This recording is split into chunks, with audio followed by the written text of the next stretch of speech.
grupo constituer le social groupe até. social. Ou seja, que o grupo Le social não conscience n'existe existe pas toujours, en dehors, sempre fora, avant que se déclenche antes, un conflit. ou seja, Il peut antes do aussi aparecimento de um être créé conflito, o grupo pode ser par le criado conflit. pelo Et vous conflito verrez, também, c'est e é o vraiment le caso cas dos de coletes chez nous. amarelos. Et donc, dans une société qui est instable, le conflit peut Numa avoir pour sociedade effet de instável, o conflito favoriser pode ter como l'intégration. efeito favorecer a Euh, integração. alors, Então il faut aussi quand même é souligner preciso qu'il y a des ressaltar que conflits qui sont certos plus violents conflitos que também d'autres, são mais violentos do que outros et qui éclatent e parfois sous que une podem forme explodir de forma extrême, extrema às vezes, comme les tal como é o révoltes caso urbaines, das par revoltas exemple, comme celle urbanas, que como nous aquela que venons de conhecemos na connaître en França France algumas il y a semanas quelques atrás. semaines. Eh, Et Coser peut-être explica que que o le conflit conflito prend plus passa a ter mais d'intensité quand intensidade na hora que les os participants ont participantes été amenés à chegaram a ter refouler que leurs sentiments recalcar seu sentimento de d'hostilité, hostilidade. quand ils Quando finalement ont foram été humiliés humilhados ao pendant longo de de nombreuses vários années anos, et qu'ils n'ont pas e pu que não puderam exprimer expressar sua leur oposição. opposition. Et donc, Neste parfois, donc, caso, de um ponto de d'un point vista de vue subjetivo, eles subjectif, podem ils expressar pela expriment par la violência, violence, par l'éclatement, eh, leur pela frustration frustração extrême, extrema, né? leur sentiment d'être Podem expressar seu rabaissé, sentimento de ser humilié. rebaixados, de ser Et on peut humilhados. constater moins de E podemos violence dans les constatar conflits menos qui violência n'engagent nos pas toute la conflitos que personnalité de não l'individu. engajam toda a personalidade Et dos dans les conflits qui indivíduos. E sont os dominés conflitos par dominados l'affect, pelo afeto, ils risquent, segundo selon Coser, Causer, podem d'être ser non não réalistes realistas e et mais violents. violentos. Donc c'est vraiment l'exemple des É révoltes esse aqui o urbaines. exemplo das Parce que revoltas effectivement, quand urbanas, les porque é personnes de fato quando as s'engagent pessoas dans se ces engajam conflits, nesse eh ben conflito, é c'est toda a toute leur amargura, amertume, toda a toute leur frustração frustration que qui est mise en sobressai, avant. Et donc il n'y a pas forcément toujours e de portanto nem sempre tem revendications reivindicação précises precisa que é qui sont colocada na posées sur mesa, la né? table, si ce n'est Eh, une révolte a qui não ser uma engage revolta toute que leur engaja toda a personnalité. personalidade. Et donc, il faudrait distinguer Então, seria o certainement caso de distinguir les conflits os qui sont conflitos organisés en organizados em fonction de função de organizações revendications très muito précises específicas e et que qui visent visam un objectif, à objetivos, des né? conflits Conflitos qui que não são ne sont necessariamente pas muito forcément très canalizados, canalisés, très muito organisés, et organizados qui e que expressam expriment plutôt geralmente la personnalité as des personalidades individus. dos indivíduos, C'est lorsqu'ils engagent é tout leur quando affect engajam todo o dans afeto ce nesse conflit. conflito. Alors, Bom, se essa cette approche abordagem fonctionnaliste est funcionalistas intéressante, elle me é semble comporter interessante, néanmoins no quelques entanto, limites, ela me parece ser évidemment, que limitada l'on peut também. Mas corriger, essas me limitações semble-t-il, me à parece que partir d'une podem ser perspective corrigidas por uma qui est celle que je perspectiva que eu vou vais tentar abordar développer. agora. Euh, Cette Essa approche pose abordagem comme préalable, on vient de le voir, que les parte do conflits constituent une pressuposto de forme que de os conflitos socialisation, constituem uma mais forma de elle reste socialização. No elle entanto, reste continua sendo généraliste. generalista. Elle ne permet pas Não toujours d'approfondir permite les nem conflits sempre par la aprofundir os conflitos comparaison. pela Et ce que comparação. j'ai E o que eu essayé de tentei faire fazer no meu dans livro e mon no livre et dans le capítulo chapitre que je que vous eu ai indiqué, indiquei c'est la comparaison de plusieurs é a conflits. comparação de D'ailleurs, je vários vais me permettre de vous en conflitos. présenter deux, Vou alors que dans apresentar le 2 chapitre, aqui, sendo que no il y en a capítulo trois. eu J'ai essayé apresento 3, tá? Eu vou me concentrar sobre entre deux 2 pour agora, pas para poder trop caber faire nesse dans la na aula de synthèse. hoje, tá? Mas enfim, Mais quand on va prendre un conflit, il faut vraiment quando essayer, si on falamos de veut um vraiment conflito, entrer e se dans quisermos l'analyse de entrar ce na conflit, análise deste il faut conflito, é preciso levar prendre em en compte consideração plusieurs várias dimensions. Tout dimensões. d'abord, essayer de voir Eh, e tentar ver primeiro a l'origine, origem do quel est conflito, le qual é o facteur fator que déclencheur, qu'est-ce qui desencadeou o déclenche conflito, le tá? conflit. Essayer Tentar d'analyser ver sociologiquement les causes, sociologicamente, né, a análise das parfois c'est pas causas, isto facile. nem sempre é fácil. On- Por Par exemplo, exemple, no dans le conflit sur les conflito gilets jaunes, ben, il y a eu teve plusieurs sobre chercheurs en coletes sciences amarelos, sociales et teve vários sociologues, des cientistas politistes qui se políticos, sont penchés sur ce conflit sociólogos, et on a eu especialistas em un ciências débat sur humanas les que causes, essayer se de comprendre les debruçaram causes sobre parce que isso para parfois, tentar effectivement, entender as causas, elles ne sont porque pas as forcément causas nem immédiates, on sempre ne les são comprend pas compreensíveis de immédiatement. imediato, né? Après, il faut bien prendre en Agora, é compte preciso comment le entender conflit, e notamment levar em quand il consideração dure, que na hora que o se conflito traduit par des dura, modes ele d'organisation se traduz por spécifiques. modos organizatórios Comment aussi les específicos, né? E revendications peuvent como parfois as évoluer dans le reivindicações temps. podem evoluir ao longo do tempo. Comment le conflit, E le temps como joue o sur le tempo pode conflit lui-même. impactar o conflito em si. Et on peut penser, bien sûr, ensuite Podemos mettre integrar na l'analyse análise les aqui as conséquences à court consequências de terme curto et à e long médio terme e longo du prazo de um conflit. conflito, né? Est-ce qu'il a Quando se abouti à des tem résultats, resultados résultats tangíveis ou tangibles ou quando é est-ce um qu'il est fracasso un mesmo, échec tout quando as simplement, les reivindicações não foram revendications n'ont pas été obtidas, levadas em prises en compte consideração, e et isto qui pode cela peut levar entraîner a aussi uma situação beaucoup de de frustração forte, né? frustration. A França seja talvez o palco de vários conflitos, né? Recentemente nós tivemos o conflito dos coletes amarelos, mas tivemos também um conflito muito importante, né? Este ano mesmo, que foi um conflito em torno de uma lei, né? Que foi adotada para, digamos, transformar o direito à aposentadoria, né? A ideia dessa lei era aumentar a idade da aposentadoria de 62 para 64 anos, e isto desencadeou um conflito longo, né, que mobilizou muitas pessoas na França e que levou, afinal, a um fracasso total, justamente porque a lei foi adotada no parlamento, né? Então eu não vou entrar muito na sutileza aqui da Constituição francesa, mas eu diria simplesmente que na Constituição francesa tem um artigo que permite ao governo adotar de forma totalmente autoritária, né, uma lei quando não se tem maioria na Assembleia, né? Esse artigo é chamado artigo 49.3. É um artigo em que, a partir do qual o governo engaja sua própria responsabilidade e força a validação de uma lei que não conseguiu ser validada na Assembleia, tá? Então, após meses e meses de reivindicações, de manifestações, isto tudo levou a uma profunda frustração entre os protagonistas dessa mobilização, né, deste conflito. Não entendemos como, depois de tudo isso, o governo não ouviu a voz dos manifestantes e por que, afinal, que o governo acabou impondo essa lei. Então, podemos levar em consideração as consequências de curto e de longo prazo de um movimento social que não chegou a nenhum avanço. Isto pode causar frustração, amargura e pode sim preparar também, isto pode ser o terreno de várias lutas mais radicais ainda, né? Bom, é importante tentar adotar um quadro teórico complementar e eu optei por começar falando dos vínculos sociais e da teoria da vinculação social, a partir de dois exemplos. Eu vou começar o primeiro, que é um estudo, uma pesquisa sociohistórica, estudo sociológico, né, que é da greve dos fabricantes de pantufa do inverno de 1906 e 1907. Desculpe, falei 2006, 2007, mas 1907. Escrevi uma coisa errada no, dia- no slide. Bom, temos um conflito aqui que aconteceu há mais de um século, tá? Então vamos tentar entrar eh, e vamos tentar entender isto de dentro, né, do interior, para poder entender o porquê que esse conflito teve uma duração tão grande, que foram meses, tá? E as greves operárias geralmente não têm uma duração de vários meses. Quando se fala de greve operária, significa que os operários não estão mais recebendo salário. Então, como eles aguentam meses sem salário durante essa luta? Às vezes, isto é enigmático, né? Não conseguimos entender como conseguiram aguentar tanto tempo em greve, ou seja, sem receber seu salário. Eh, Nessa época, os operários viviam somente com salário. Então, como aguentaram realmente é uma enigma sociológica muito importante. Eu tentei traçar de novo aqui o exemplo, né, para poder. Vou tentar aprofundar esse exemplo. É preciso explicar primeiramente qual é essa indústria da pantufa em Fougères no final do século XIX e no início do século XX, né? Lugar chamado Fougères, tá? A cidade.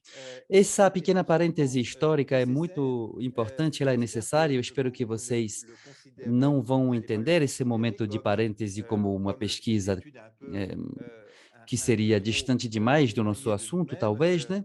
Espero que vocês percebam o interesse dessa parêntese histórica para entender esse conflito. Bom, primeiramente é preciso começar falando da indústria do sapato, tá? Fougères é uma cidade muito pequena mesmo, na região da Bretanha, na França, e a indústria do sapato que se desenvolveu nessa cidade contrata 5.000 funcionários, 5.000 assalariados em 1880, 2/5 dos quais trabalharam em estabelecimentos industriais e a maioria das pessoas trabalhavam em casa, a domicílio, tá? Os operários levavam o trabalho para home office. A quantidade de assalariados aumentou rápido. Em 1890, eram 11.000 pessoas empregadas na indústria do sapato e se estabilizou em 10.000 pessoas, mais ou menos, no início do século XX, por causa da mecanização, né? O trabalho a domicílio era mais artesanal, passou a regredir, a diminuir a partir deste momento, então tivemos um movimento claro de industrialização e mecanização. E numa cidade pequena como Fougères, é importante justamente porque a população, como vocês podem ver aqui, passou de 9.344 moradores, falamos de uma cidadezinha muito pequena, né? É quase que um village em francês, um vilarejo, literalmente, em 1856. E 1906, 10 anos depois, quando a greve começou, tinha 23.537 habitantes. Então, vocês veem que quase que a metade dos habitantes dessa cidade trabalha ou está ligada à indústria do sapato, né? Que era em 10.000 pessoas, 10.000 assalariados. Nós temos um contexto sindical complicado antes desse conflito. Ao longo de 20 anos, teve confrontos que foram muito reprimidos, enfrentamentos que foram reprimidos. As organizações se depararam de imediato com o problema da violência, justamente porque a raiva da população operária, né, que, que estava reclamando dos salários baixos, de remuneração baixa, a violência e a cólera da população era incontrolável, né? E os chefes, os patrões passaram a utilizar em seu benefício essa violência. Portanto, a violência teve efeitos negativos sobre a imagem do sindicalismo. E, bom, a violência também foi muito fortemente reprimida, até mesmo pelas próprias polícias, né? Que atacaram com facão na mão, né? Contra os operários, né? Que não puderam dar uma imagem muito positiva do sindicalismo. Portanto, a atividade sindical foi retomada de maneira vigorosa em 1905, sob a iniciativa do Sindicato dos Cortadores. Vocês sabem que no mundo operário, nem todo operário tem a mesma qualificação, né? Então, os cortadores, digamos, era como se fosse a aristocracia operária, eram aqueles que mais eram qualificados. Os fabricantes de pantufa faziam um trabalho mais ordinário e os cortadores, né, realmente eles dominavam uma tarefa de grande importância. E em 1906, os fabricantes de pantufa organizaram várias greves com sucesso ao lado dos cortadores e a ação deles pareceu ter bastante sucesso, ao ponto que eles, em agosto, apresentaram uma nova reivindicação visando a unificação das tarifas em todas as fábricas de Fougères, e eles se depararam com uma recusa dos chefes, né, dos patrões. Então, me parece importante ali entender que a aristocracia operária, ou seja, os cortadores, se associaram com os fabricantes de pantufa, os operários mais ordinários, para poder fazer avançar as lutas. Então, tem a ideia de uma unidade, de um movimento que permite homogeneizar as reivindicações. Agora, o patronato, fiel à sua dinâmica um pouco radical, né, de oposição, acabou lançando uma ofensiva vigorosa, porque o patronato queria acabar com esse sindicalismo operário, queria quebrá-lo definitivamente. E em outubro deste ano, uma tarifa geral foi publicada visando a unificação das tarifas, que era pedida pelos operários, mas isto tinha sido negociado com um sindicato um sindicato dos patrões e um sindicato operário amarelo. Amarelo significa daqueles que estão próximos dos patrões, tá? Então, o patrão tentou negociar uma tarifa unificada com os operários que estão do lado do patronato. Então, esse sindicato tinha muito poucas pessoas e a tarifa, naturalmente, propunha essa tarifa propunha preços inferiores, né, àqueles que eram praticados até então. Então, é uma regressão que os operários não iam aceitar, ainda mais porque eles estavam reclamando que os salários eram muito baixos. Então, imagina, tarifas mais baixas ainda. O elemento que desencadeou o conflito ali foi justamente quando o sindicato decidiu lançar uma ofensiva, né? E o sindicato dos operários de fabricantes de sapatos, digamos, o sindicato vermelho, né? O sindicato é em oposição ao sindicato amarelo, com mais de 1.500 pessoas, e está encurralado, né? Trata-se de uma provocação forte, né? E o Sindicato Vermelho deve reagir a essa provocação. É possível reagir? O contexto, na verdade, não é muito favorável, porque trata-se aqui de uma atividade sazonal. Portanto, o patronato tinha optado por essa medida justamente no momento do ano em que os operários precisam trabalhar, após um longo período sem atividade. Durante o verão, no caso, eles ficaram sem trabalhar, porque é atividade sazonal. Então, adotam medidas que, afinal, os assalariados eles estão obrigados a aceitar para poder sobreviver. E, ao mesmo tempo, os patrões tinham estoque de sapatos suficiente para poder aguentar o tempo suficiente na greve, digamos. Então, isso é interessante justamente porque, apesar deste contexto desfavorável, os operários optaram pela luta, ou seja, eles precisavam trabalhar para sobreviver, mesmo assim decidiram se engajar. Podemos decompor as fases desse conflito, né, antes de analisá-lo sociologicamente. O sindicato patronal decidiu lançar uma ofensiva, ameaçou fechar as indústrias, né, no dia 12 de novembro, caso os operários não retomassem o trabalho nas condições patronais adotadas, ou seja, a aplicação de uma nova tarifa que reduz ainda mais o salário dos operários, né? Bom, no 6 de novembro, os operários respondem esse ultimato pelo voto da greve geral, tá? Na fábrica, né? O trabalho é suspenso entre dia 6 e 12, e nesse mesmo dia os patrões implementam as ameaças de fechamento. Então, cerca de 8.000 pessoas estão envolvidas nesse conflito, que, no entanto, não afeta as fábricas cujos patrões não estão sindicalizados, perdão. Num primeiro momento, os patrões rejeitaram qualquer negociação, tá?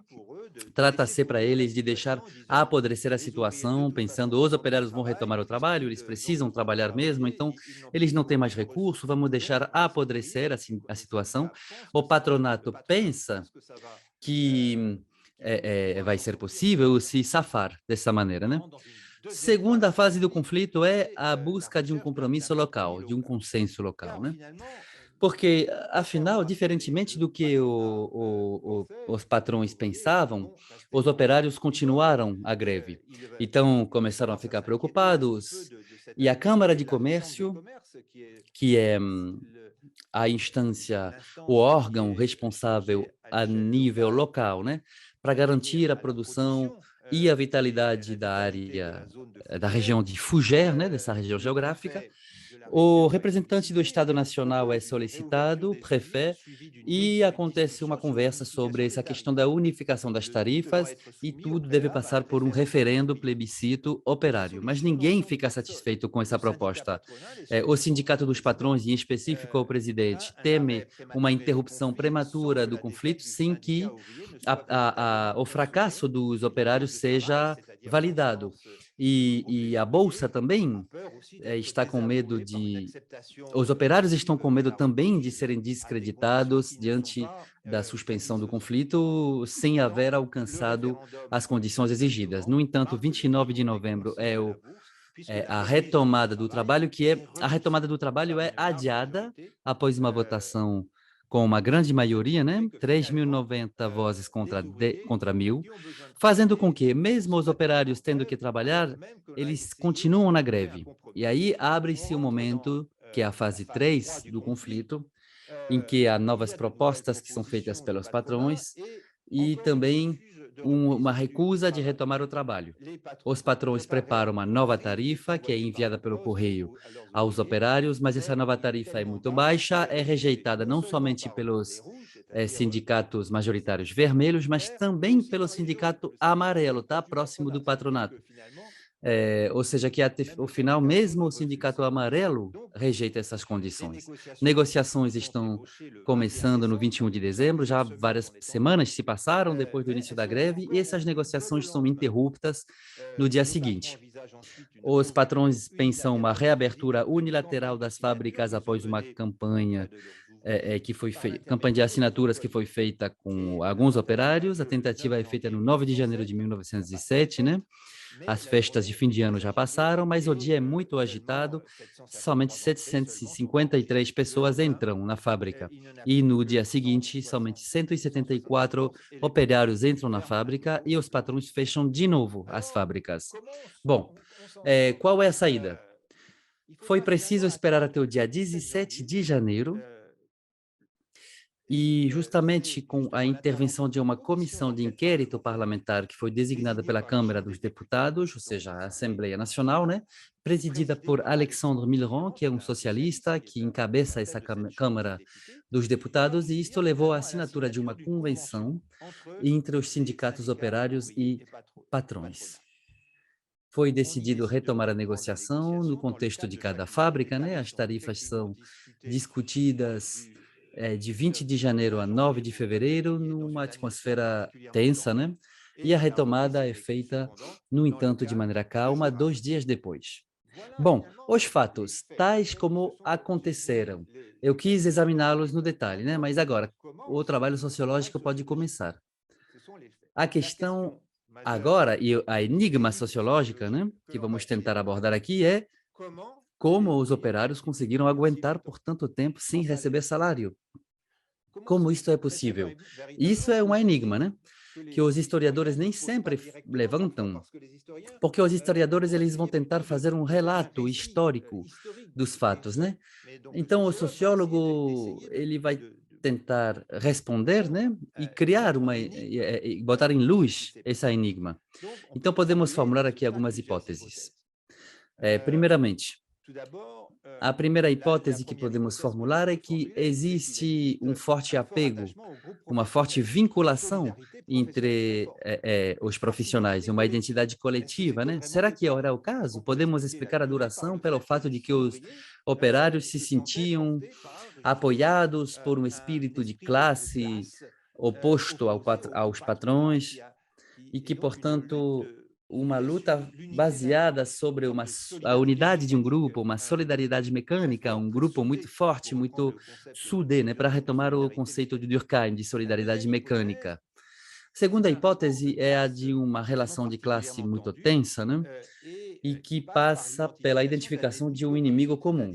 Ou seja, mesmo o sindicato dos amarelos, né, próximos dos patrões, acabou se tornando apoiando, digamos, o sindicato dos vermelhos. E poderíamos dizer que, fazer a hipótese de que, afinal, foi identificado um inimigo comum, o que reforçou o grupo, o que reforçou a solidariedade operária. Terceira hipótese, será que, afinal, este movimento durou tanto porque ele foi apoiado por fora? Será que, afinal, teve uma solidariedade da população com os grevistas? Essa é uma questão importante. Como aguentaram? Será que é por eles mesmos? Ou será que eles, pelo contrário, se beneficiaram por recursos provenientes de fora, ou seja, no caso da sociedade civil, da população como um todo, né? Vamos tentar responder essa pergunta. A hipótese 4 é que, afinal, se eles aguentaram tanto tempo e se isto levou numa boa negociação, afinal, né, com convenções coletivas, pactos que foram assinados a favor deles, né? Será que é porque, afinal, eles foram, se apoiaram se apoiaram na classe política, ou seja, tiveram apoios na classe política, e em específico do lado da Assembleia Nacional, com talvez as forças do movimento socialista da época na França. Bom, vamos tentar responder essas 4 hipóteses. A hipótese número 1. Teve uma vinculação forte ao grupo profissional, um forte apego? Um apego mesmo, né? Bom, o aumento rápido da quantidade de operários fabricantes de pantufas nessa região reforçou a visibilidade social desse grupo na época, cuja condição é bastante homogênea, apesar da diversidade das usinas, das fábricas nessa região. É verdade que nessa região, apesar do fato desses operários serem de origem rural, né? Eram trabalhadores rurais que saíram dos interiores, onde viviam muito mal, e esperando obter melhores condições de vida ao se tornar operários. Então, este grupo cresceu e poderíamos pensar que esse crescimento reforçou visibilidade social de uma condição que é a condição operária. Bom, vimos que o grupo, afinal, não é tão homogêneo, né? Afinal, existem vários níveis de qualificação. Então, afinal, o grupo não é tão homogêneo assim. Existe uma distinção entre os cortadores e os fabricantes de pantufa, é uma diferença de qualificação real, e também existe uma oposição entre os vermelhos e os amarelos, tá? As pessoas próximas do patronato e as pessoas que se opõem radicalmente ao patronato. Bom, afinal, essa hipótese, ela não é totalmente verificada, tá? Justamente porque no grupo não existia uma forte identidade coletiva, pelo menos no início do conflito, né? Talvez o conflito tenha contribuído em reforçar essa identidade coletiva, mas não tinha nada, não era uma condição de início, de começo do conflito, né? Segunda hipótese, uma relação de classe particularmente tensa, identificação de um inimigo comum. Segunda hipótese. Bom, os conflitos violentos do passado deixaram marcas na memória coletiva dos operários e de suas famílias, e provavelmente prepararam ou consolidaram uma oposição de classe. Justamente porque teve enfrentamentos no passado, né? Membros da família que morreram, né? Pessoas que faleceram em conflitos violentos que foram fortemente reprimidos pelas polícias, né? Sob demanda do patronato, e isso continua sendo algo muito forte na memória coletiva. Agora, as adesões sindicais continuam sendo muito flutuantes, justamente porque os operários, antes de mais nada, sempre estavam enfrentando dificuldades severas para a existência. Eles tinham que trabalhar para sobreviver. E para alguns, e no caso os sindicatos amarelos, né, tem uma lealdade forçada aos patrões, né, porque os patrões são os dominantes, os dominadores. Não existe possibilidade de viver sem os patrões, porque são patrões, é dos patrões que a paga depende. Então, poderíamos falar de uma lealdade forçada ao patronato. E o conflito em si, né, podemos dizer que ele reforça a oposição de classe justamente porque o patronato nutre o descontentamento dos operários.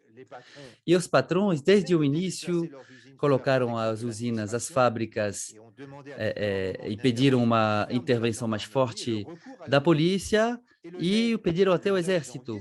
E em janeiro, inclusive no 9 de janeiro, eles pediram para a polícia reprimir fisicamente o movimento, né?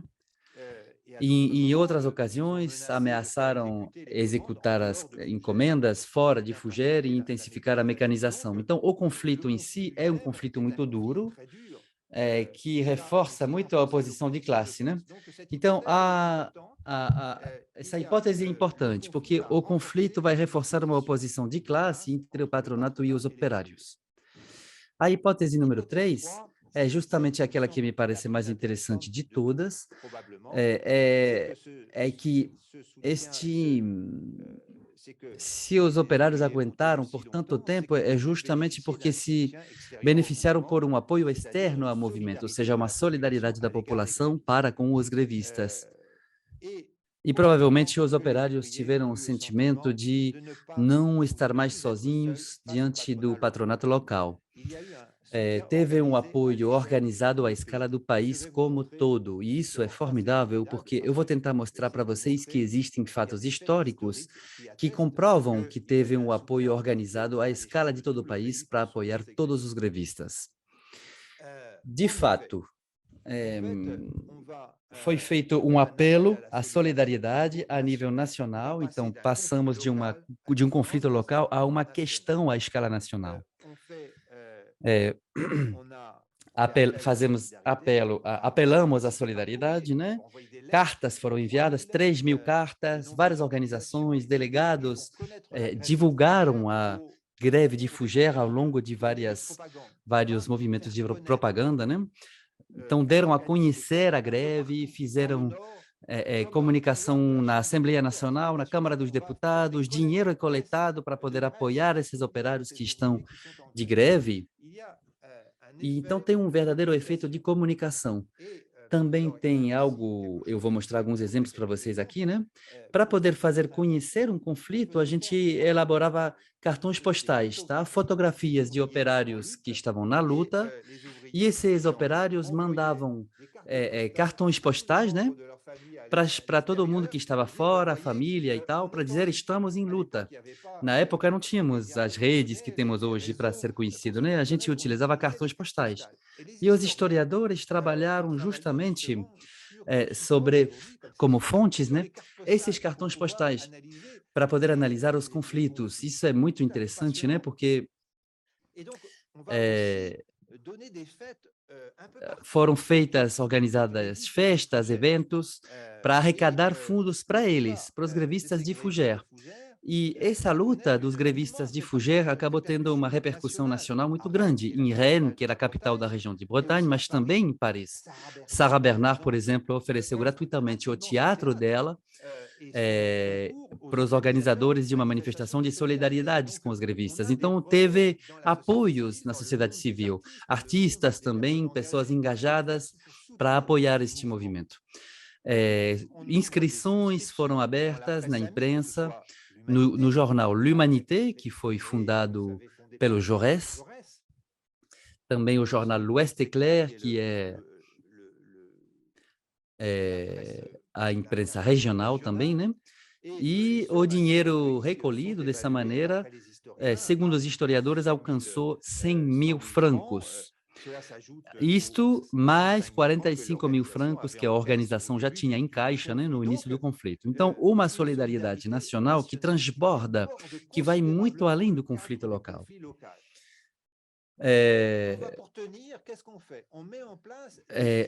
Organizam sopas comunistas no dia 15 de novembro, né, de 1906, sopas comunistas estão organizadas para alimentar os grevistas e as famílias deles.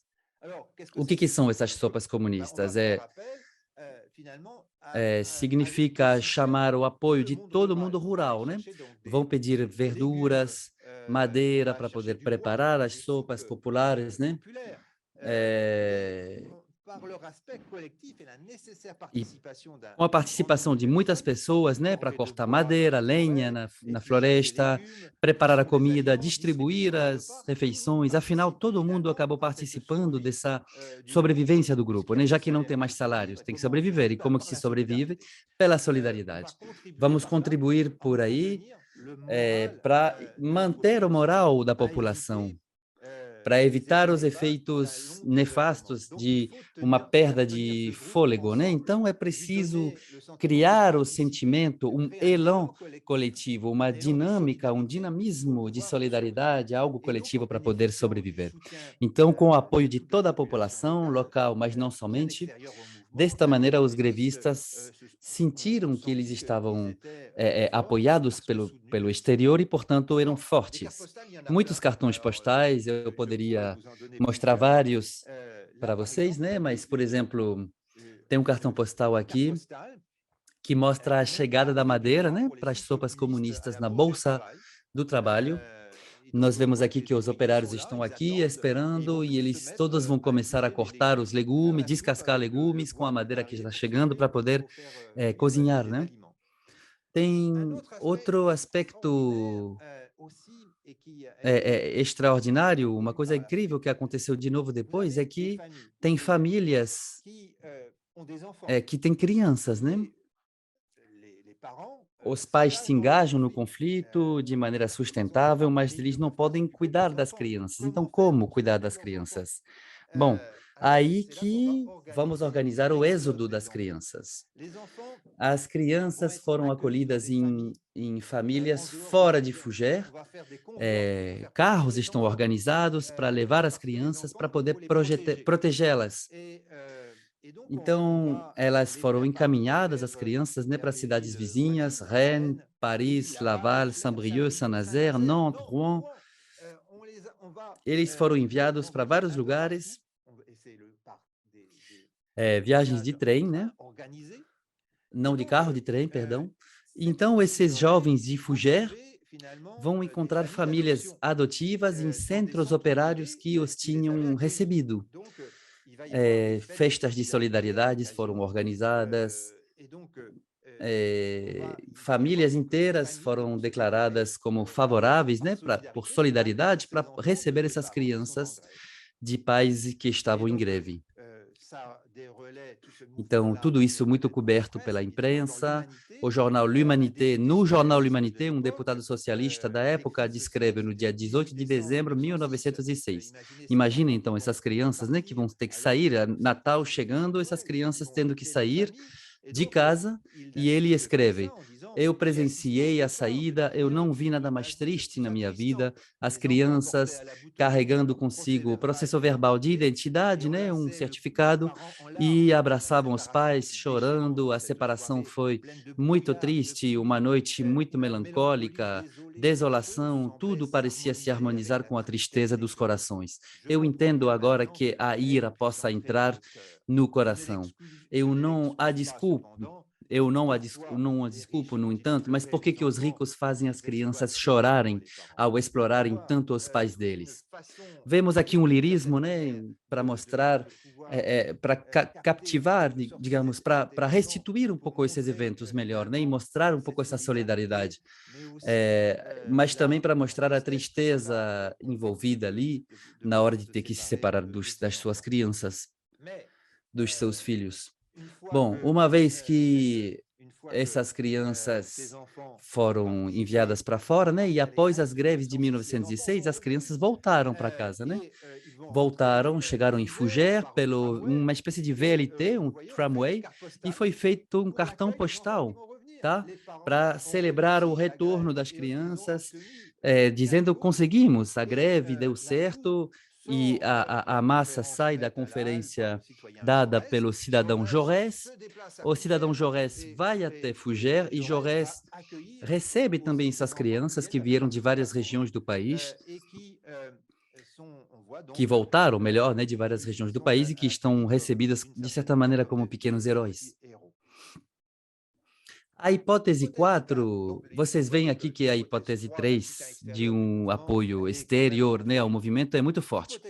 Agora, a hipótese 4 é muito interessante também, ela indaga a existência de apoios fortes na CGT, Confederação Geral do Trabalho, né, o sindicato importante, e na classe política. Então, apoio do movimento na CGT e na classe política. Vamos ver que isso é importante porque a conclusão do conflito depende muito deste apoio na classe política, né? O comitê de greve que implementou uma organização absolutamente notável, né? Organizando reuniões quase que diárias para poder manter o moral dos grevistas, né? Preconiza-se a calma, não se trata de se revoltar pela violência, não é preciso haver reivindicações, não é preciso aceitar a violência, né? Justamente para não aceitar o jogo dos patrões ao se entregar nesses atos violentos, sabe? Então, são chamados oradores da Confederação Geral do Trabalho, deste sindicato, mas também aceita-se a ajuda de deputados socialistas. Apesar de que o sindicato queria se manter um pouco fora dos partidos políticos, né? Mas, apesar disso, 18 deputados socialistas vão até Fougères justamente para apoiar o movimento. não são exatamente os sindicatos que se politizam, mas o partido, em específico o Partido Socialista da época, faz uma intervenção para poder fazer ouvir as reivindicações operárias, consideradas legítimas, a nível nacional. Tá? Então, os deputados na Assembleia Nacional, né, Câmara dos Deputados Nacionais, então, os deputados vão no local para conhecer a condição dos trabalhadores, para poder levar a novas leis trabalhistas. E vai ter todo um trabalho legislativo feito a nível nacional, justamente para poder criar um progresso da condição operária. Esses deputados socialistas foram in loco. Os operários não ficaram sozinhos, não tiveram que se virar sozinhos com a greve, com os patrões. Não, teve um apoio poderoso na classe política. E tem esse discurso do Jaurès também. Jaurès era uma pessoa muito importante, vocês sabem disso, né? Ele fez um discurso em 1907, no final do conflito, em que ele diz: os camaradas lhes disseram a dívida contraída diante das organizações operárias que os apoiaram durante a batalha, mas estes últimos lhes devem reconhecimento pela energia que vocês demonstraram. Ao longo de 3 meses, vocês lutaram contra a classe dirigente. Vocês mostraram que vocês são capazes de se dirigir a si mesmos. Vocês entenderam que as violências não levam a nada na luta econômica. A luta que acabou de se encerrar é apenas um período da grande batalha engajada pelos trabalhadores para obter direitos. Essa luta não terminou. Sua arma foi a potência da organização e vocês conseguiram usar essa arma para que seja mais forte do que jamais. Então, Jaurès diz, vocês conseguiram, é preciso continuar, os direitos sociais vão ter que ser aprofundados e vamos se apoiar nas condições do sucesso que a gente acabou de ver. Então, essa greve teve avanços consideráveis, ela foi feita, desculpe, à escala, à medida dos esforços realizados, né? Teve vantagens financeiras, claro que pequenos, né? Claro que também não proporcionais à dureza e ao tamanho do conflito, no entanto, o essencial encontrar-se em outro lugar. Justamente porque a vitória foi brilhante. Pela primeira vez, 20 anos após o nascimento do sindicalismo operário em Fougères, foi reconhecido o sindicalismo oficialmente pelo patronato, o que não era o caso antes, e passa a ser um parceiro incontornável, um interlocutor obrigatório. Então, o sindicalismo operário é reconhecido nesta ocasião, 20 anos após a sua criação. Então, após esse período, começaram negociações regulares entre operários e patronato, justamente para poder alcançar as reivindicações, né? Dito de outra maneira, houve renovação regular das tarifas, ajuste regular, 1909, 10, 13, 14. Vocês podem ver que este movimento também contribuiu para definir convenções coletivas do trabalho, que são feitas pelas negociações. Eu disse para vocês que a França se caracteriza por um nível alto de cobertura dos empregos por convenções coletivas, né? 95% dos empregos na França são cobertos por convenções coletivas na França. Isso se deve muito às lutas sociais que foram feitas ao longo do século XX, em específico na primeira metade do século XX. Então, a importância dessas convenções coletivas. Quinta-feira que vem eu vou falar sobre, como indicador do laço de participação orgânica, né, para definir a escala de uma nação, esse indicador de cobertura dos empregos por convenções coletivas que caracterizam o regime de vinculação organicista. Eu voltarei a falar sobre isso, tá? Bom, o que podemos tirar de conclusão a partir deste caso? Os laços sociais mobilizados, os vínculos sociais mobilizados. Primeiramente, o elemento que desencadeou tudo é que a participação orgânica está ao cerne desse conflito, né? O conflito começa de um descontentamento ligado à tarifa paga para o operário, né?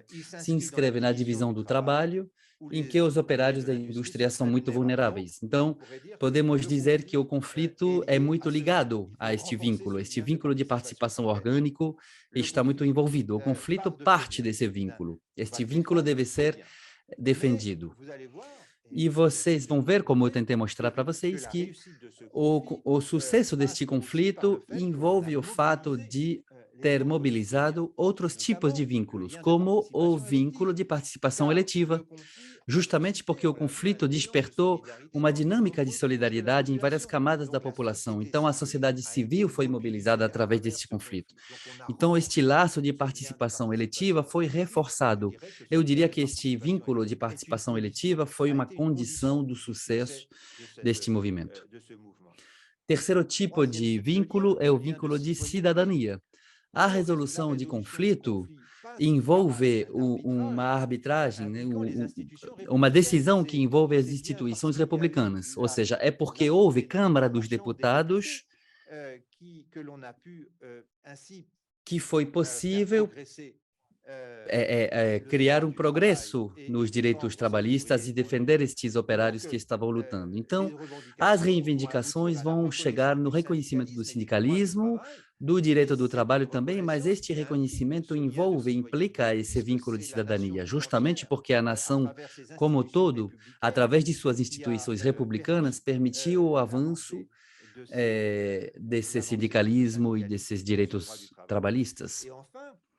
E poderíamos pensar também que, através da questão do êxodo das crianças, que o vínculo de filiação também foi levado em consideração, porque vimos que a greve é possível justamente porque os pais puderam contar com outras pessoas durante o período do conflito, puderam se livrar, entre aspas, das suas obrigações com suas crianças, né? Então, o vínculo de filiação foi levado em consideração, foram achadas famílias adotivas temporárias para aliviar os pais grevistas no contexto dessa solidariedade para com as crianças. Então, um êxodo das crianças foi organizado para poder conseguir alcançar, para poder fazer existir o conflito. Então, o conflito também envolve também isso do vínculo de filiação. Aqui nós temos um belo exemplo, de uma mobilização de diversos tipos de vínculos sociais. Bom, voltando agora sobre a questão da consciência operária. O sociólogo francês especialista dos movimentos sociais, chamado Alain Touraine, que recém faleceu, ele tinha escrito um livro chamado A Consciência Operária, publicado na Seuil, em 66, e 3 princípios foram definidos para o movimento social, né? Princípio de identidade, de oposição e de totalidade. O princípio de identidade é que, segundo ele, o conflito tinha que se basear num grupo bem estruturado, tinha que ter uma consciência de si, né? O grupo tinha que ter uma consciência de si e trazer um fator de produção essencial que é o trabalho, né? Para ele, o movimento social não pode ser examinado caso esse princípio não fosse respeitado. Um princípio de oposição, vimos isso, é a consciência de outrem, o reconhecimento de adversários.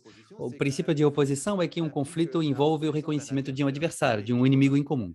E o princípio de totalidade é a ideia de colocar de novo o conflito num conjunto mais amplo, numa organização social, um sistema de poder que controle a organização do trabalho, a reparticipação do seu produto.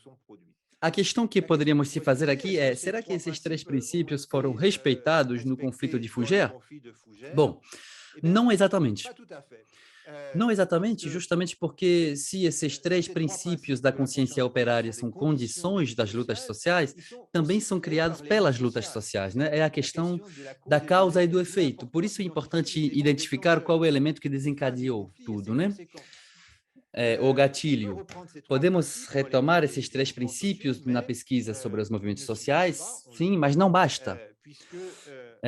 Não basta justamente porque vimos que é tão importante pensar as coisas em termos de vínculos sociais e de vinculação, de apego ao grupo profissional, ou seja, vínculo de participação orgânica. A luta permite construir a moral profissional deste grupo. No entanto, vemos que o vínculo de participação eletiva é muito importante, né?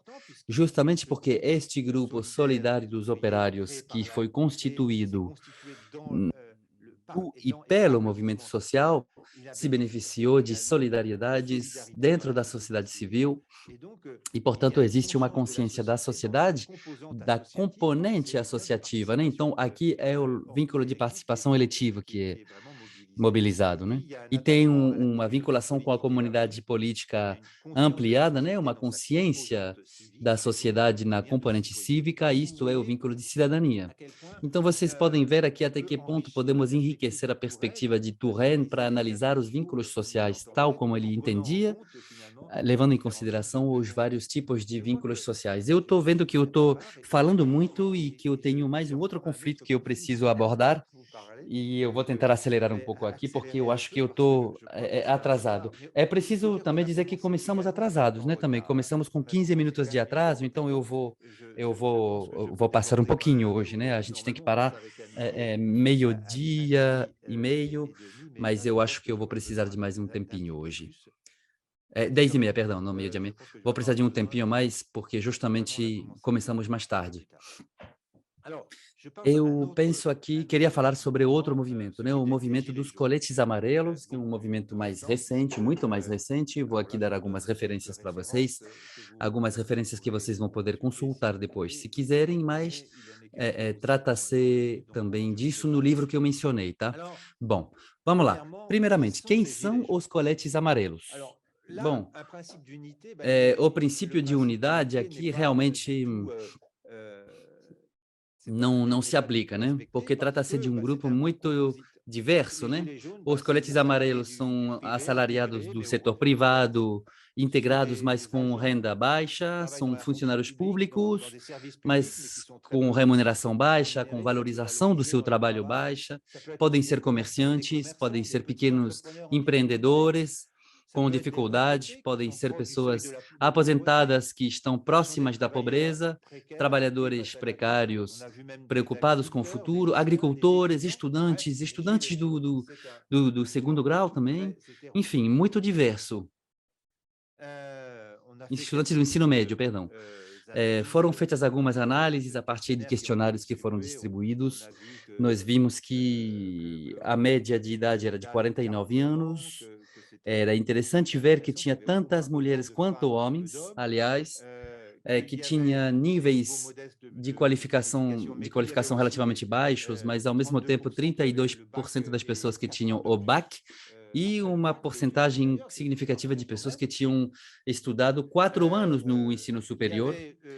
Grande diversidade também de orientações políticas das pessoas, né? Mesmo que uma grande maioria deles tenha votado pelo candidato Mélenchon nas eleições presidenciais francesas, e não tinha muita experiência política, né? 20% das pessoas eram primo-manifestantes, pessoas que nunca tinham participado de manifestação antes, 12% somente faziam parte de um partido, 30% não eram nem de direita nem de esquerda. Então, realmente, trata-se aqui de um movimento que despertava muito questionamento pelos pesquisadores em ciências sociais, né? Pelos cientistas sociais. Qual enigma é preciso resolver aqui?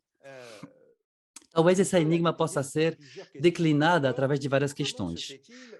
Como é possível que este movimento tenha se mantido por tanto tempo, e ainda mais tempo do que no conflito de Fougères, que eu mencionei no início da minha apresentação? Este conflito durou mais de um ano. Como pôde ter durado tanto tempo? E sendo que dizia respeito a camadas sociais muito diversas, né? Mesmo que a gente encontre muito as camadas populares, realmente era difícil entender o que tinha em comum ali entre todo mundo.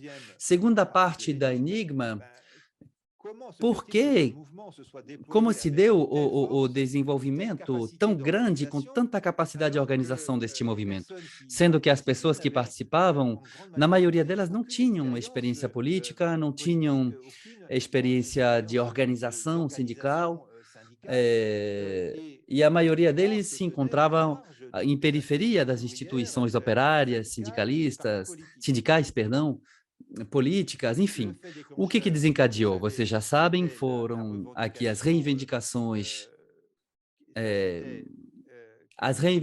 de que ou melhor, a rejeição de uma medida que tinha sido adotada pelo governo, né, visando aumentar os impostos sobre o combustível, e isso despertou reivindicações muito mais gerais, afinal, né, porque, afinal de contas, as reivindicações eram sobre justiça social, fiscal, democracia participativa. Em específico, os manifestantes pediam a instauração de um plebiscito de iniciativa cidadã, um referendo de iniciativa cidadã, né? RIC, R-I-C, e, portanto, as reivindicações iniciais, né, tinham sido ultrapassadas. Então, como passamos de uma reivindicação primeira, né, que era somente um protesto, digamos, a respeito de uma medida do governo, como um movimento pôde alimentar reivindicações políticas muito mais precisas, específicas, de maneira progressiva. Qual foi o gatilho? Bom, o que desencadeou foi, como eu disse, né, o aumento do preço do combustível, que foi decidida pelo governo e que acabou penalizando, né, as pessoas que precisam de carro para poder ir até o trabalho. E essas pessoas geralmente são pessoas que moram em áreas rurais, em que é preciso ter carro para poder trabalhar. Então, teve um primeiro dia de manifestação, né, no dia 17 de novembro, e parecia ser uma coisa pequena inicialmente, né? Mas este movimento acabou se ampliando ao conjunto do território francês, e a particularidade deste movimento é que foi organizado em rotatórias, né? Essas rotatórias, chamadas rond-point em francês, essas rotatórias são justamente lugares não, meio vazios, né? Não é um bairro, não é um centro da cidade, não tem bares, não tem café, não tem nada das rotatórias, né? Então, os grevistas ocuparam esses lugares, montaram barraquinhas e começaram a interpelar, chamar a atenção das pessoas que passavam, dos carros que passavam por essas rotatórias. Então, eles ganharam visibilidade ao criar sociabilidade nessas rotatórias e ao organizar manifestações todos os sábados nesses lugares durante vários meses. A causa profunda desse mal-estar. Bom, quando a gente vê o conflito, a gente vê que este conflito ele trouxe para a superfície, digamos, várias formas de frustração, de frustrações, de ressentimentos, frustrações acumuladas, aliás, dentro de várias camadas e diversas da população, e em específico me parece interessante voltar ao que o Pierre Bourdieu diz na Miséria do Mundo, que é uma obra que ele escreveu com a equipe dele, né, em 1993. E neste La Misère du Monde, a Miséria do Mundo, ele falava justamente de uma miséria de posição, uma frustração de muitas camadas da população, frustração por não conseguir ser reconhecido o suficiente, valorizado. E provavelmente este movimento dos coletes amarelos trouxe à tona esses movimentos, né? Trouxe tudo isso para a superfície. E poderíamos dizer que os coletes amarelos, muitos deles trabalharam ou estavam trabalhando nessa época em áreas difíceis, penosas e com pouco reconhecimento. Então, esses empregos não traziam satisfação para eles e os colocavam, às vezes, no marco de uma precariedade existencial, com o sentimento, afinal, de que no final do mês, antes do salário cair, né, tem dificuldade porque está sobrando nada, né? Não tinha mais recursos para poder pagar as contas até o final do mês.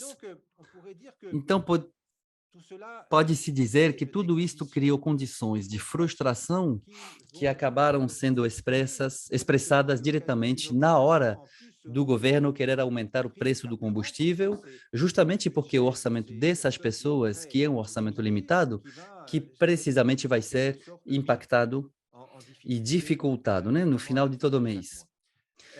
Poderíamos dizer também que a incerteza profissional não é o único fator profissional, o único fator desse sofrimento, perdão. É também o sentimento de fragilidade em todas as áreas da existência. Então, é um conjunto de fragilidades cumuladas, né? O emprego precário pouco valorizado, eh, e pode-se dizer também que para muitas dessas pessoas a vida da família acaba sendo reduzida justamente porque ela é submissa a compressões inevitáveis de orçamento, né?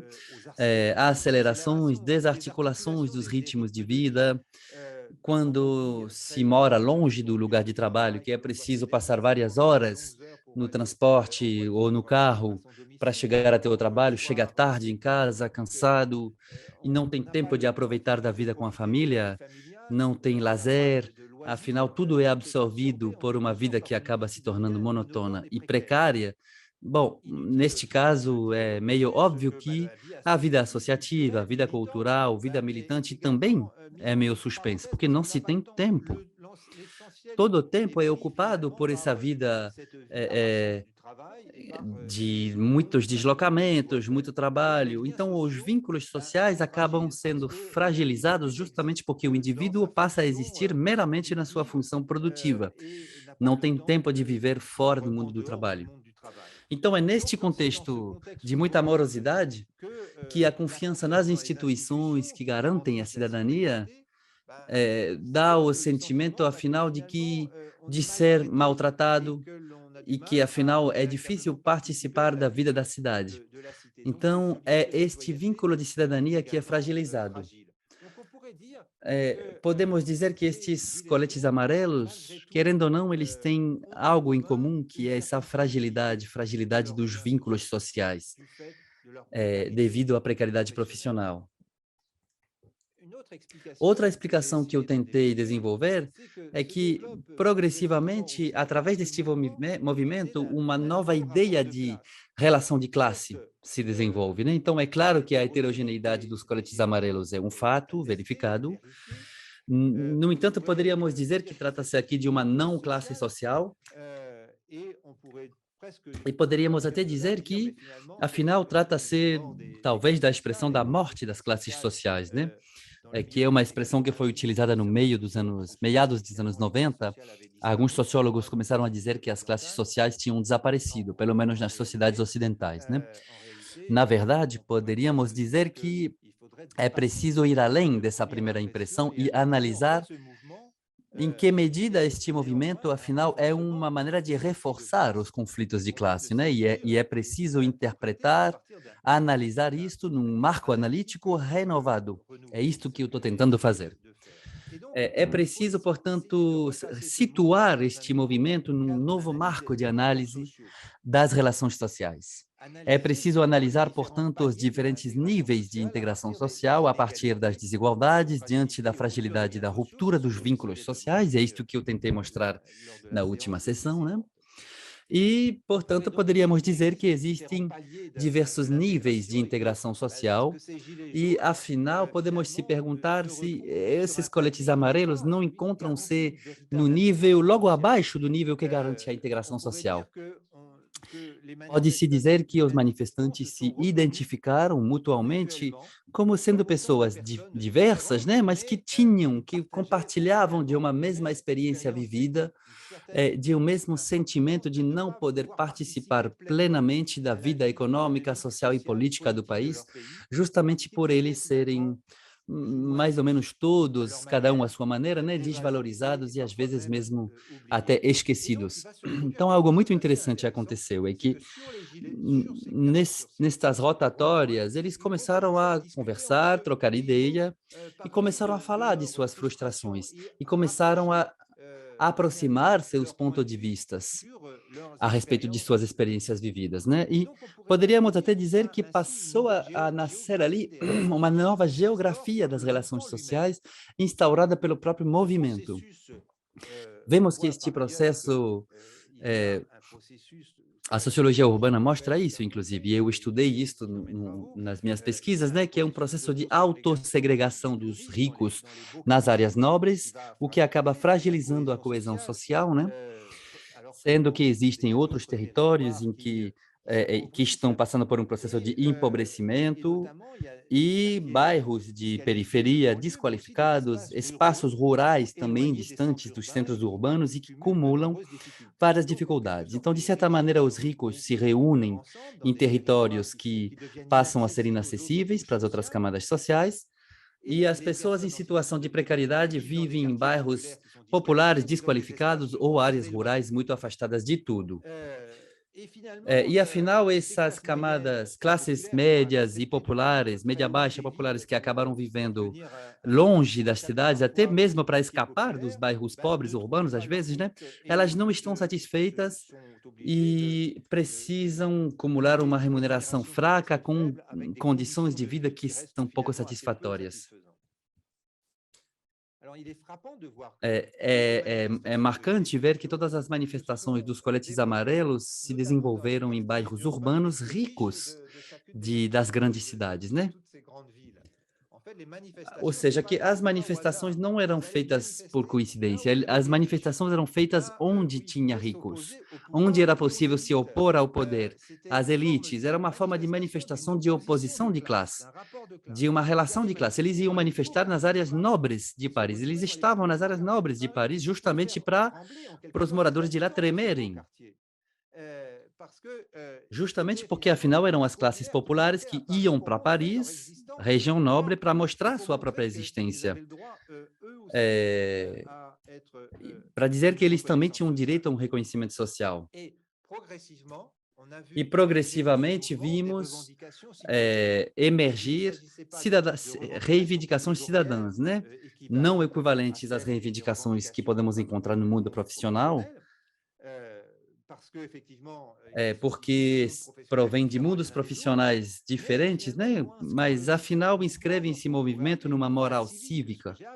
O que eu chamei de uma moral cívica no sentido da universalidade dos direitos, ou seja, que, afinal, eles pedem mais justiça social, mais justiça fiscal, pedem por reconhecimento, do reconhecimento do direito de participar da vida política através de iniciativas cidadãs, referendos, ou seja, querem que o que eles pensam seja levado em consideração, querem que as condições deles sejam levadas em consideração. E ali tem algo muito interessante, né? Porque vemos que nas rotatórias uma espécie de sociabilidade é reconstituída, e uma sociabilidade que poderia ser designada como reforçamento do laço de participação eletiva.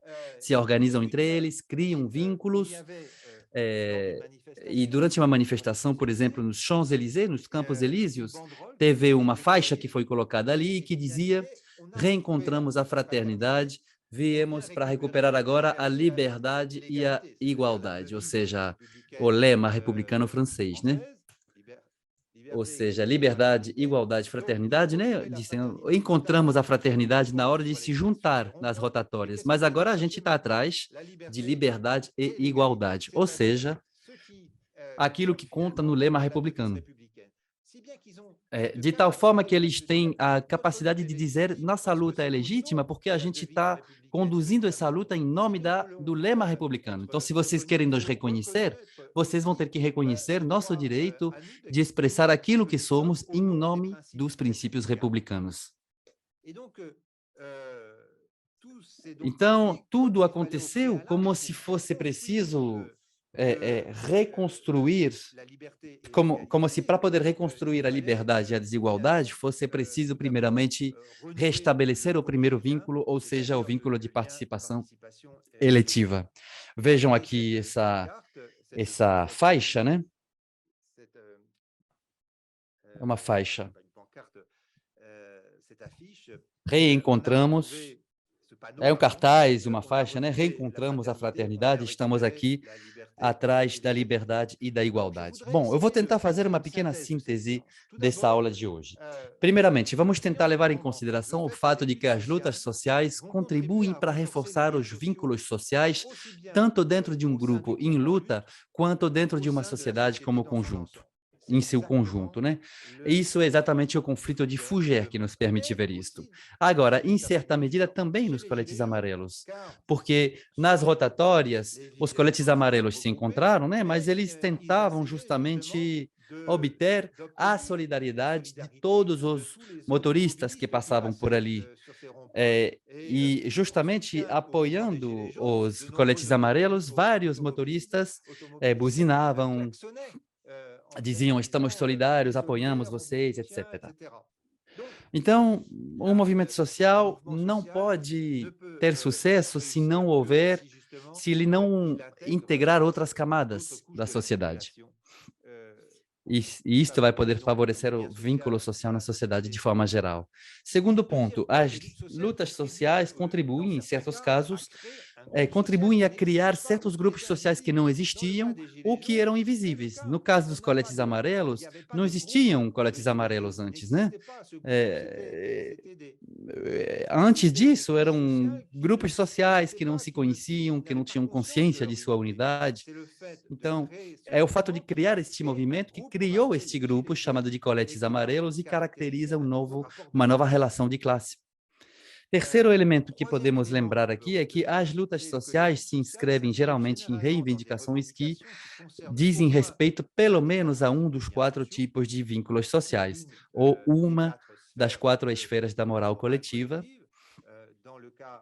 No caso dos fabricantes de pantufa de Fougère, tratava-se do vínculo profissional, participação orgânica e moral profissional engajados, né? Era o primeiro tipo de vínculos que era engajado.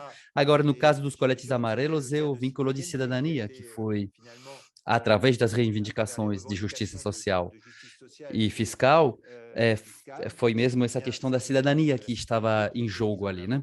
Ressaltada.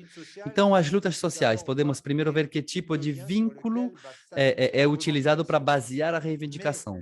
Agora, o sucesso de uma luta social depende, em grande parte, da capacidade a integrar os outros tipos de vínculos sociais ou as outras esferas da moral coletiva. Isto é verificado no caso dos fabricantes de pantufa de Fougère, mas também é verificado no caso dos coletes amarelos. Poderíamos dizer também que a teoria da vinculação social pode ser mobilizada na análise contemporânea ou histórica dos movimentos sociais. E eu gostaria, se tivermos a ocasião futuramente, né, eu gostaria de poder estudar movimentos sociais na América do Sul, são muitos, e poderíamos, inclusive, pensá-los a partir dessa perspectiva dos vínculos sociais que eu tentei desenvolver aqui com vocês hoje, e eu terminei por hoje. Muito obrigado.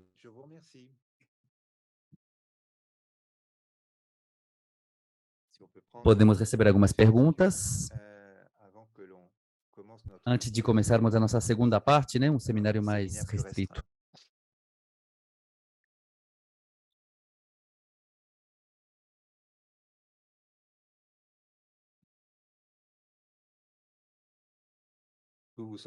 Ou está tudo claro?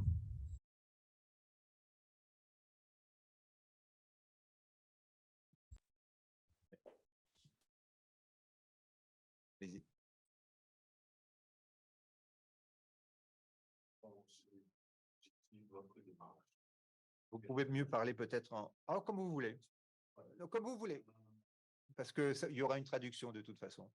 Pode falar na língua que quiser, pode falar francês, vai ter tradução de qualquer forma, seja qual for a língua.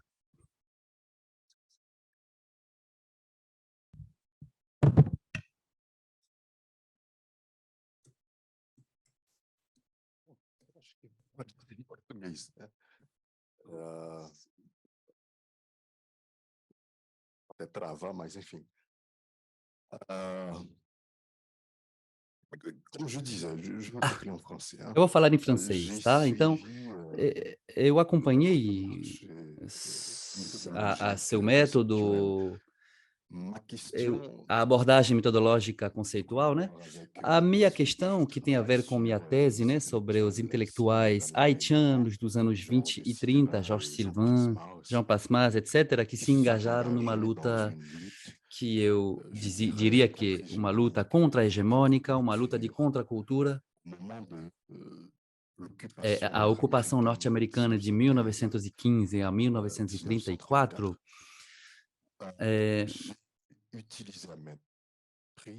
eu utilizei o termo de resistência, por exemplo, na minha tese,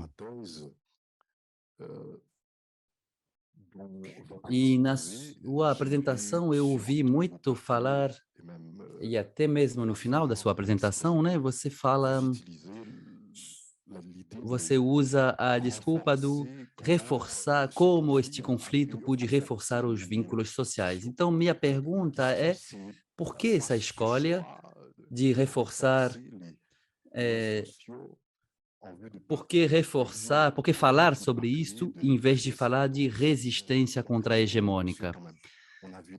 Porque a gente viu na sua apresentação que, afinal, a hegemonia, a dominação, geralmente são testados, desafiados, mas diante das dinâmicas costuma ser também renovado. Essa é a minha pergunta.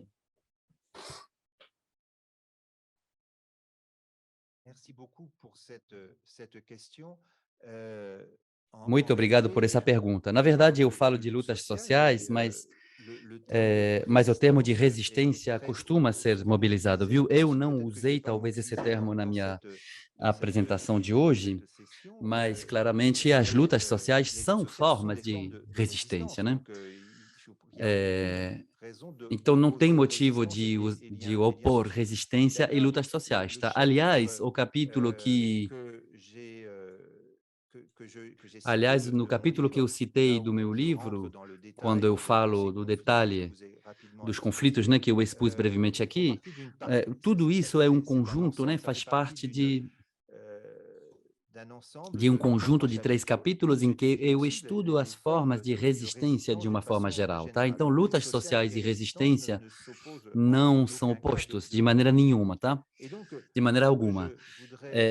O que eu queria insistir aqui também, o que eu tentei mostrar, digamos, é que eu tentei entender por que os conflitos podem se manter e levar a resultados positivos, às vezes, né?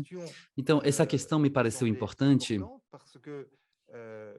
justamente porque ela mostra que nos conflitos existe necessariamente um entrecruzamento dos vários tipos de vínculos sociais. Isso que é importante, ou seja, que para que um conflito encontre o sucesso, é preciso contribuir para fazer entender à população no seu conjunto, né, a legitimidade das reivindicações. E as reivindicações são legítimas a partir do momento em que considera-se que elas estão alinhadas, que elas estão propondo uma ressonância, digamos, da moral coletiva que foi adotada no país. Então, por exemplo, no caso dos coletes amarelos, vemos claramente que a questão da justiça social é mobilizada. É uma forma de resistência muito forte e que tem por origem a questão da justiça social. Isso significa que o movimento vai ser forte justamente porque ele vai tentar mostrar que a oposição a um governo é feita na base de uma reivindicação de justiça social que está totalmente alinhada com o lema republicano, né? Liberdade, igualdade, fraternidade. Ou seja, que nesse lema tem o princípio da justiça social. Os direitos são direitos políticos, econômicos, mas também são direitos sociais. Então, quando falamos de direitos, mobilizamos necessariamente a questão da justiça social. E é a partir deste momento que, justamente, o conflito se torna legítimo, para além do grupo que está ali defendendo a justiça social. Justamente porque esse princípio de justiça associa necessariamente outras camadas sociais que estão sensíveis a essa questão. É por essa razão que eu milito a favor deste marco analítico que se esforça para levar em consideração o conflito de forma global, tá? Para poder conectá-lo, digamos, às normas sociais, para mostrar em que o conflito ressalta uma anomalia, demonstra que existe uma anomalia ou algo que questiona os princípios da vida coletiva. É essa luta social que contribui à restituição de uma certa ordem nas coisas, tá? Para poder fazer com que direitos não respeitados sejam respeitados. Eu acho que na tua tese, os intelectuais haitianos, dos quais você fala, certamente eles tinham reivindicações que, afinal, foram ouvidas pelo fato específico deles terem sido considerados como sendo profundamente legítimos. É essa legitimidade que é preciso obter para poder alcançar os objetivos de um conflito.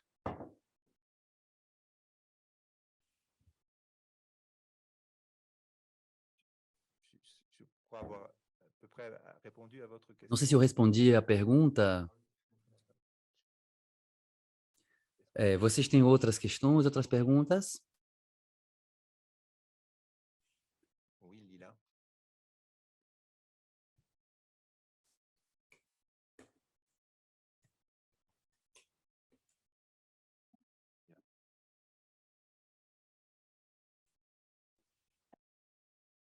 Bom, obrigada pela aula de hoje. Acho que a gente tem feito avanços e cada vez mais complexo entender a teoria, mas coloca novas questões para a gente. Então, a partir disso tudo que a gente vem discutindo desde a semana passada, né, fiquei pensando um pouco a partir do caso dos coletes amarelos, né? Parece que você está falando de um grupo, de uma formação de grupo ou de uma formação de classe a partir das sociabilidades e do conflito social. São dois elementos importantes. Na minha pesquisa, quando eu estou olhando para os movimentos em torno das campanhas de solidariedade que aconteceram no Brasil durante a pandemia, me parece que eu também estou falando de uma formação de grupos e de classes sociais, mas através de um princípio propriamente de solidariedade, né, de ajuda às pessoas, especificamente na questão da alimentação.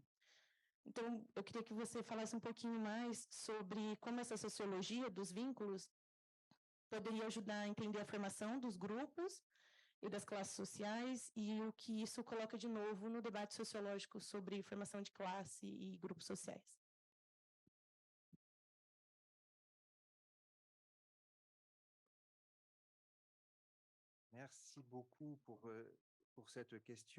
Muito obrigado por essa pergunta. Realmente, essa pergunta remete nos posiciona numa outra ótica, né? Numa outra perspectiva, que não aquela que eu tentei desenvolver hoje. Hoje eu tentei falar em específico sobre conflitos, lutas sociais. Agora, seu tema é mais sobre as campanhas de solidariedade, o que implica, de fato, muitos atos, digamos, de voluntarismo, né? Muito voluntarismo por parte da população de forma geral, para reforçar essa ajuda mútua num momento de crise, como é o caso da pandemia, né? Eu acho que é um lindo assunto, é um lindo tema, né, para uma tese. Mas eu diria que é um belo assunto, um belo tema, justamente porque esse período específico contribuiu, do meu ponto de vista, né, contribuiu para reforçar um vínculo que talvez não era muito desenvolvido anteriormente no Brasil, né? Nós sabemos que as organizações humanitárias no Brasil, elas costumam ser organizações que vêm de fora, grandes organizações humanitárias que costumam ser aquelas que se desenvolveram a partir de países ocidentais, por exemplo, e que estão presentes nesses grandes movimentos humanitários. E a questão me parece muito interessante justamente porque esse contexto de crise permitiu à sociedade civil brasileira que se organize diretamente. Ou seja, pensar diretamente o auxílio para todas essas vítimas da pandemia e evitar, de fato, né, que isto se traduza por pobreza extrema, situações de isolamento social considerável, enfim, isto criou uma dinâmica de solidariedade, um élan que pode despertar, sim, suscitar um reforço do vínculo social de forma geral no Brasil. Agora, não sei o suficiente, né? Não sei o suficiente ainda para dizer se trata aqui de um grupo social mobilizado e a sua tese vai permitir responder isso, né? Será que, afinal, todas essas pessoas que se engajaram em nome da solidariedade, será que essas populações constituem um grupo social homogêneo? Será que, por exemplo, são populações mais próximas do Partido dos Trabalhadores ou não? Ou é a sociedade civil de maneira mais ampla? São classes médias, classes altas, populares que se engajam. Afinal, sua tese vai nos permitir pôr a luz sobre essas questões. Por se tratar de um assunto novo, eu tenho muita expectativa em relação a você, justamente para tentar decifrar, decriptar o que aconteceu durante esse período e tentar analisá-lo, talvez usando os marcos analíticos da teoria da vinculação social. Eu acho que se formos decompor os vários tipos de vínculos, se nos interessarmos aos elementos que desencadearam tudo isso, os grupos que se mobilizaram, que se reforçaram, talvez desta maneira consigamos ver que outra configuração foi constituída ao longo desse período, mas no momento eu não consigo lhe responder, justamente porque eu estou esperando os resultados da sua pesquisa, né? Mas eu estou totalmente disposto a refletir junto com você sobre isso e é isso.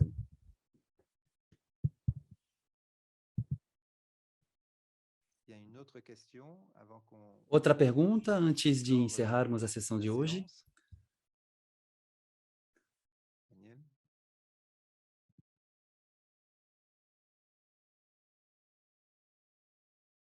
Eu fiquei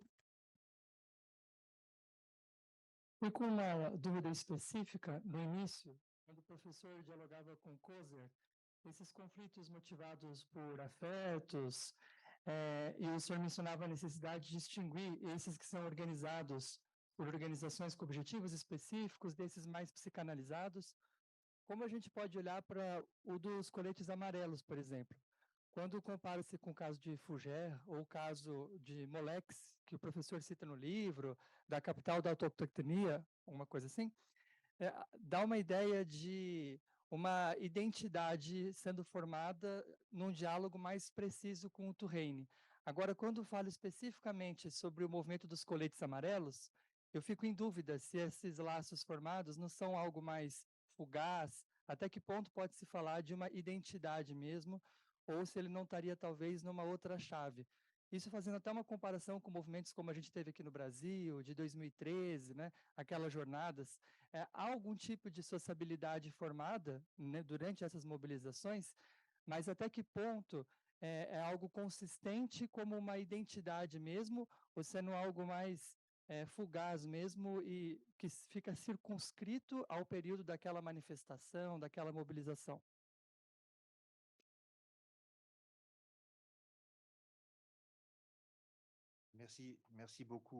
Muito obrigado mais uma vez por essa excelente pergunta. Aliás, de forma geral, obrigado a todos pelo interesse que vocês têm pela minha sessão de hoje, e as questões que vocês levantam são muito ricas. Esse movimento dos coletes amarelos é um movimento que reforça a unidade de um grupo que não existia. Agora, é fugaz?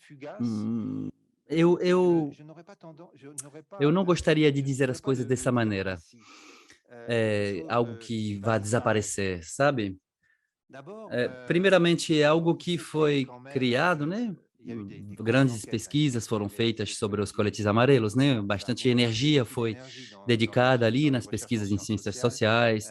Muitos colegas meus, eu mesmo também, fomos muito atentos àquilo que aconteceu, a esse movimento e tentamos entendê-lo, né? Agora, me parece que isto permitiu a todas essas pessoas, elas puderam passar a se sentir como pertencendo a uma categoria social que até então não existia. Ou seja, eles passaram a ter consciência de que aquilo que eles estavam vivendo tinha ressonância na experiência de outras pessoas que podiam viver próximo, inclusive, sem mesmo que haja a possibilidade de conhecer essas pessoas. Então, eu diria que realmente estamos aqui num caso de criação de um modo de sociabilidade. As pesquisas, elas mostram justamente até que ponto essas pessoas, entre essas pessoas, laços, vínculos de amizades fortes nasceram. Tá? O fato de se reunir durante mais de um ano, aos sábados, todo sábado, nessas rotatórias, pegar ônibus, fretados às vezes para manifestar nesses lugares, isto criou laços, vínculos fortes e também tirou as pessoas de seu isolamento social. Então, não penso que trate-se aqui de uma coisa que tenha se constituído sob a forma de uma revolta e que vai desaparecer em seguida. Eu penso, pelo contrário, que mesmo que os coletes amarelos, mesmo que não se fale mais a respeito deles agora, né? Eu diria que estruturou um debate social na França que se traduz por uma oposição particularmente forte no momento atual, oposição forte ao governo que é o atual governo, né? Ou seja, existe uma relação social que foi reforçada durante esse período, e mesmo que esse movimento tenha tido um fim, né? Ele pode ressurgir. E pode ressurgir sob várias formas, através de várias formas, né? Porque ele acaba, afinal, ele expressa um profundo ressentimento, uma profunda frustração e por exemplo, teve um grande sucesso do movimento de lutas contra a reforma da aposentadoria na França, né? A gente se dá conta de que, na verdade, essa luta contra essa reforma das aposentadorias, ela acabou sendo a ocasião de ressurgimento de reivindicações que eram as reivindicações dos coletes amarelos também. Então, o que chama muito minha atenção nos movimentos que nós estamos, que nos encontramos recentemente na França, é que a questão da justiça social acaba se tornando a questão federadora, né? Que une, ela passa a ser a reivindicação que permite reforçar o vínculo de cidadania. Isto me parece ser algo muito forte e me parece que isso distingue as coisas das reivindicações operárias tradicionais que se inscrevem mais numa moral profissional, né? Aqui trata-se mais de protestar porque essas pessoas têm o sentimento de que a justiça social não está sendo respeitada. Então, eu diria que não é fugaz, não diria que é algo fugaz, não é algo que vai desaparecer, eu diria que isso traduz mais uma tendência forte da sociedade francesa, com, claro, o risco de recuperação política desses descontentamentos, né? Inclusive por forças políticas que nós não gostaríamos de ver acessar o poder, né? Eu me refiro aqui à extrema-direita, mas o que eu gostaria de dizer é que existe ali algo profundo que realmente traduz uma evolução da sociedade francesa.